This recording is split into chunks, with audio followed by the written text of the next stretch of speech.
بسم اللہ الرحمن الرحیم۔ السلام علیکم۔ آپ دیکھ رہے ہیں ڈی ڈی پی انالیٹیکا۔ اب پنجاب اسمبلی کا الیکشن ہونے جا رہا ہے۔ عدالتوں نے کئی قسم کے احکامات متضاد اس کے لیے اس کی وجہ سے خاصا کنفیوژن موجود ہے، اور یوں لگتا ہے کہ جو کچھ بھی احکامات ملتے رہے عدالتوں سے اس کا فائدہ حمزہ شہباز کو پہنچتا رہا۔ حالات ہر لحاظ سے ناموافق تھے، پھر بھی پی ٹی آئی کو جیت ملی، اور اب جو الیکشن یا وزیر اعلیٰ کے لیے جو ووٹنگ ہوگی اس کے لیے بھی سازشیں اور بہت ساری باتیں سننے میں آ رہی ہیں۔ خرید و فروخت کی بات ہو رہی ہے، اسمبلی کے ممبرز کی، ان کو گم کرنے کی، ان پہ مقدمات بنانے کی، ہر طرح کے سارے جو سازشی لوگ ہیں وہ پوری طرح عمل پیرا ہیں اپنے اپنے پلان کے اوپر۔ عمران خان نے بھی آج آپ دیکھیں لاہور میں اپنے لوگوں کو ایڈریس کیا، پارٹی ممبرز کو ہوٹل میں، اور وہاں انہوں نے دکھائے کہ ہمارے پاس 187 لوگ موجود ہیں، 187 وہاں موجود ہیں۔ اس سے لگتا ہے کہ پارٹی ایک کمفرٹیبل پوزیشن میں ہے اور الیکشن کا رزلٹ بھی بظاہر درست آنا چاہیے۔ لیکن ان ساری چیزوں کے باوجود مجھے یقین ہے کہ یہ جو جی چاہے کر لیں، جتنی مرضی پلاننگ کر لیں، عدالتوں کی مدد مل جائے، الیکشن کمیشن کی مدد مل جائے، جو کرنا چاہیں کر لے، عمران خان کی پارٹی کی جیت ہوگی۔ میں کوئی نجومی نہیں کہ مجھے ان چیزوں کا پتہ ہو کہ میں کوئی حساب کتاب لگا کے کوئی بات کر رہا ہوں، لیکن میں ایک تسلسل دیکھ رہا ہوں۔ تسلسل بڑا واضح ہے کہ 9 اپریل کا وہ رات مجھے یاد آتی ہے جب عمران خان اپنے آفس سے نکلا اور ایک ڈائری اٹھائی اور کہا کہ اور کوئی ہے جو میرے خلاف نہ ہو۔ یعنی یوں لگتا تھا کہ پورا پاکستان اس کے خلاف ہے۔ اور 10 اپریل کو عمران خان باہر نکل کے ایڈریس کرتا ہے اپنے لوگوں کو، پاکستان کے عوام کو، اور پاکستان کے ہر شہر میں اس طرح دنیا امٹ کے آتی ہے، انسان حیران رہ جاتا ہے کہ یہ کیا ہوا۔ کسی کے بھی تصور میں یہ چیزیں نہیں تھیں۔ پھر جب میں ذہن پہ زور دیتا ہوں تو پھر وہی بات ذہن میں آتی ہے، وَتُعِزُّ مَن تَشَاءُ وَتُذِلُّ مَن تَشَاءُ، کہ جب رب العالمین، پہلی بات تو یہ کہ رب العالمین ہی عزت دینے والا ہے، وہی ذلت دینے والا ہے۔ ایک انسانی پلان تھی جس کے تحت عمران خان کو ذلیل کرنے کی کوشش کی گئی، اور ایک پلان میرے رب العالمین کی تھی جس نے اس کو سرخرو کرنا تھا۔ جب یہ ایک فیصلہ ہے میرے مالک کا جو نظر آتا ہے، تو پھر یہ کیسے ہو سکتا ہے کہ اس کے فیصلے کے خلاف کوئی دنیا کی کاوش، دنیا کی کوئی پلان، تدبیر، وہ کامیاب ہو جائے؟ یہ ہو نہیں سکتا۔ بڑی سیدھی سی باتیں ہیں کہ جب رب العالمین کا فیصلہ ہو جائے کہ کسی کو عزت دینی ہے اس نے، مالک نے، تو ساری دنیا ایک طرف کھڑی ہو جائے، وہ اس تدبیر کو جو رب العالمین کی ہے اس کو ناکام نہیں کر سکتی۔ یہ ایمان ہے۔ اب عمران خان کوئی فرشتہ نہیں ہے، غلطیاں کرتا ہے، فیصلے غلط ہوتے ہیں، یو ٹرن بھی لیے جاتے ہیں۔ 2018 کے الیکشن سے پہلے بڑے بڑے وعدے کیے، پورے نہیں کیے جا سکے، لیکن پھر بہت ساری چیزیں جو جہاں غلط ہیں ان میں کچھ ٹھیک بھی ضرور ہے، جو رب العالمین اس کو اس بات کی ریکگنیشن دیتا ہے۔ میرا اپنا اندازہ ہے کہ وہ مخلص ہے، اس کے اندر خلوص ہے، وہ جینوئنلی اپنے ملک کے لیے کام کرنا چاہتا ہے، اس میں اس نے غلطیاں بھی کی ہوں گی، جھوٹ بھی منہ سے نکلے ہوں گے، بہت کچھ ہوگا، لیکن نیت تو صاف ہے۔ اور پھر میرے نقطہ نگاہ سے وہ کرپٹ آدمی بھی نہیں ہے۔ سو ایماندار ہونا اور پھر خلوص یا نیک نیت ہونا، اور پھر تیسری بات جو سب سے بھاری ہیوی ہے اور سب سے زیادہ مضبوط ہے وہ یہ ہے کہ لا الہ الا اللہ کا ورد کرنا۔ اگر یہ شخص واقعی دل و جان سے، اپنے عقل ہوش حواس سے اس لا الہ الا اللہ پہ یقین رکھتا ہے تو پھر لازماً ہم سب کو سمجھ لگ جانی چاہیے کہ رب العالمین اسے دربدر نہیں کرے گا، اسے رسوا نہیں کرے گا۔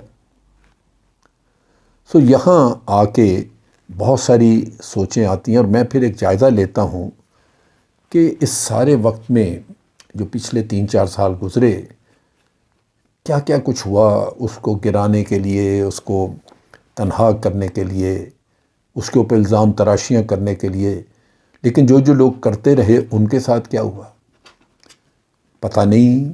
ہو سکتا ہے عمران خان کے ساتھ ہزاروں کینسر کے ان مریضوں کی دعائیں ہوں جن کا علاج مفت ہو جاتا ہے اس کے اسپتالوں میں، اور پھر یہ بھی ہو سکتا ہے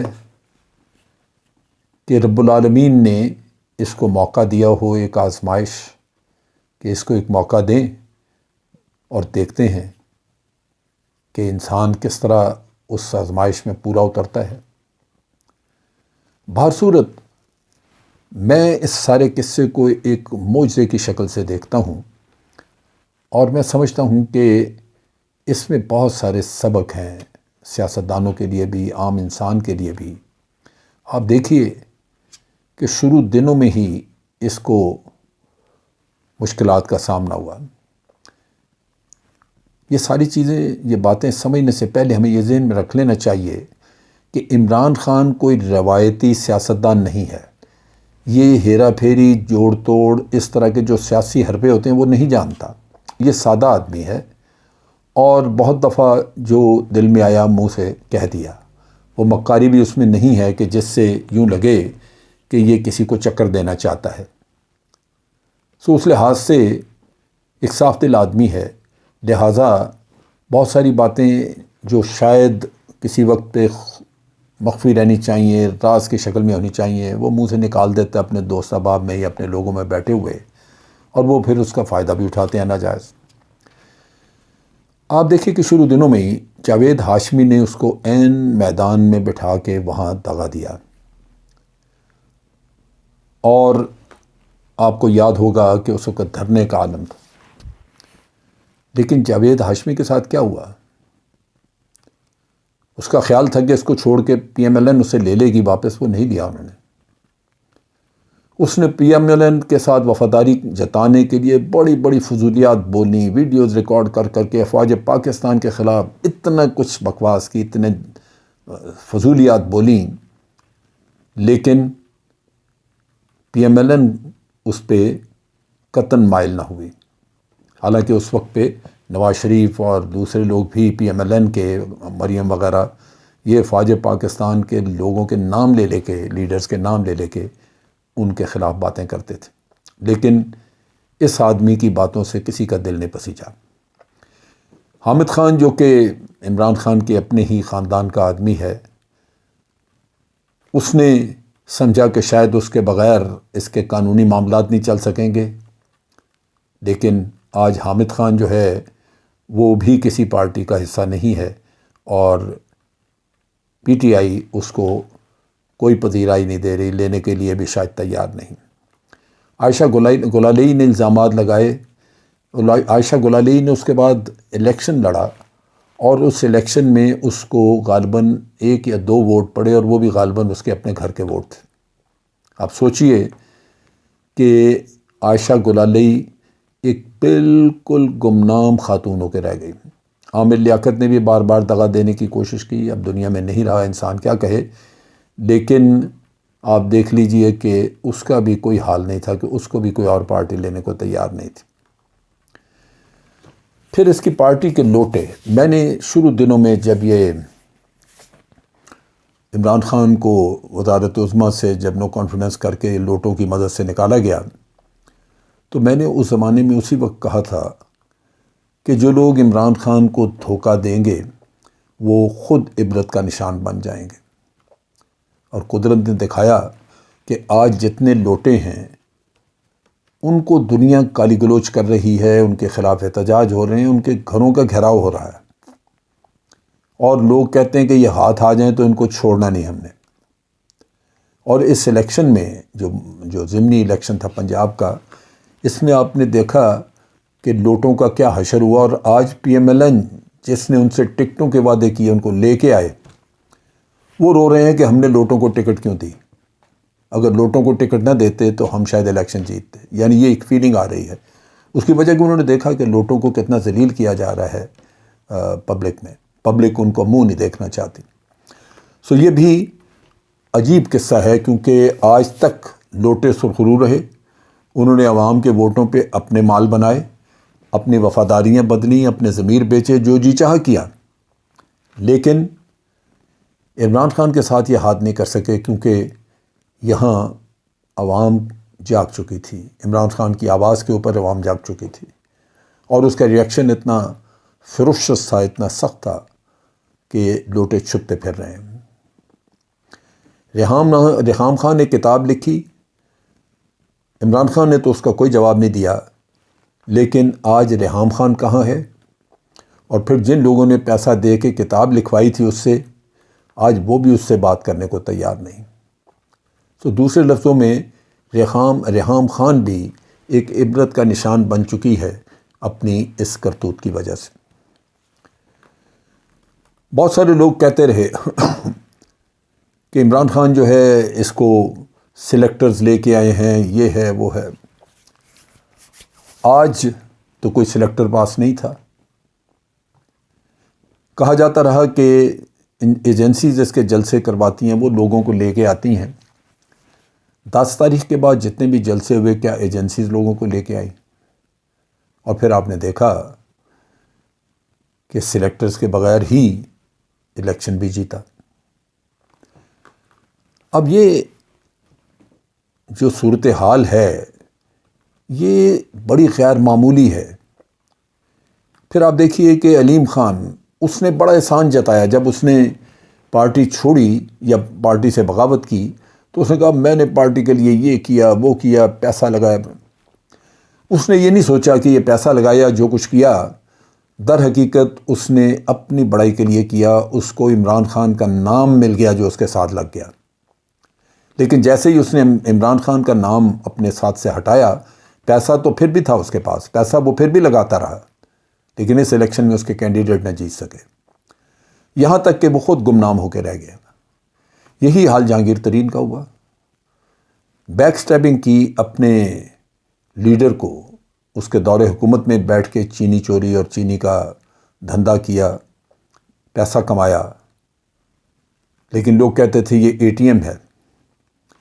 آج جہانگیر ترین اور اس کے لوگ جو اس کے گروپ میں تھے، 40 کا ٹولہ، وہ چھپتے پھر رہے ہیں۔ آج اگر وہ ٹکٹ مانگے تو ان کو کوئی ٹکٹ نہیں دے گا۔ وہ بادشاہ گر جہانگیر ترین جو کہتا تھا کہ میرے اشاروں پہ لوگ آئیں گے اور عمران خان کے پاس کم ووٹ ہے، میں زیادہ کروں گا، یہ وہ، آج وہ دربدر ہیں کہ ان کو کوئی ووٹ دے۔ لودھرا اس کا گڑھ تھا جہاں یہ لوگ الیکشن ہارے ہیں۔ یہ خود بھی ٹکٹوں کے لیے در در پھریں گے، مانگتے پھریں گے، لیکن ان کو کوئی پارٹی ٹکٹ نہیں دے گی۔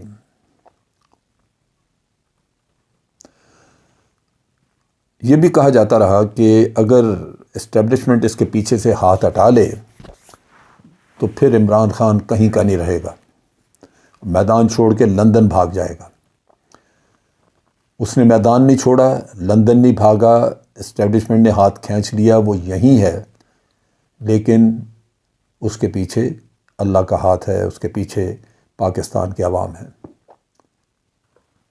یہی وجہ ہے کہ آج اس ایک شخص سے پاکستان کی 13 پولیٹیکل پارٹیاں جنہوں نے بارہا حکومت کی ہے پاکستان کے اوپر، وہ اس سے خائف ہیں، وہ اس ایک شخص کے مقابلے میں الیکشن نہیں لڑنا چاہتی۔ ان کے پاؤں لرزنا شروع ہو جاتے ہیں جب ان کو کہا جاتا ہے کہ الیکشن کروا دیں۔ ایک وقت تھا کہ وہ خود الیکشن مانگتے تھے، کہتے تھے جی الیکشن کروائیں، ان کا خیال تھا کہ الیکشن ہوں گے اور عوام جو ہیں وہ عمران خان کو ڈسکارڈ کر دیں گے۔ لیکن قدرت کا انتقام دیکھیے اور قدرت کا نظام دیکھیے، یہی وہ لوگ ہیں جو آج چھپتے پھر رہے ہیں الیکشن کے نام سے۔ ان کے لیے اکیلا عمران خان اکیلا ان 13 پارٹیوں کے لیے ایک بوجھ بنا ہوا ہے جس کو وہ اٹھا نہیں سک رہے۔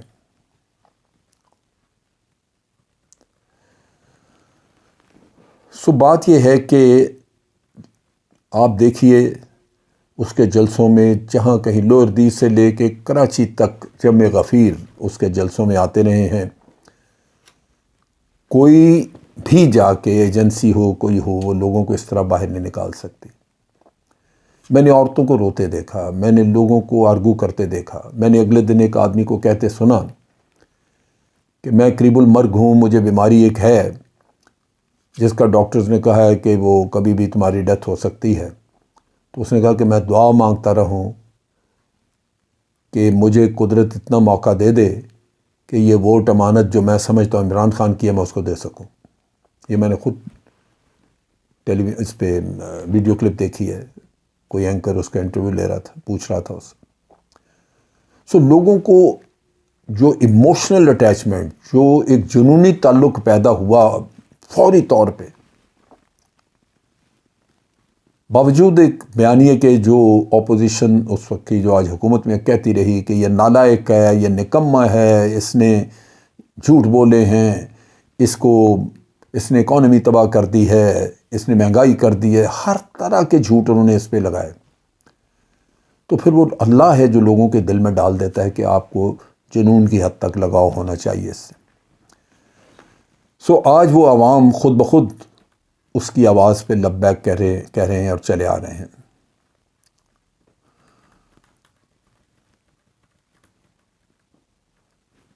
یہ صورتحال آج بن چکی ہے کہ عمران خان ایک طرف اور 13 پارٹیاں یا اس سے علاوہ بھی آپ لے لیں جو پارٹیاں جماعت اسلامی وغیرہ جو اتحاد کا حصہ نہیں ہیں، وہ سب ایک طرف اور عمران خان ایک طرف۔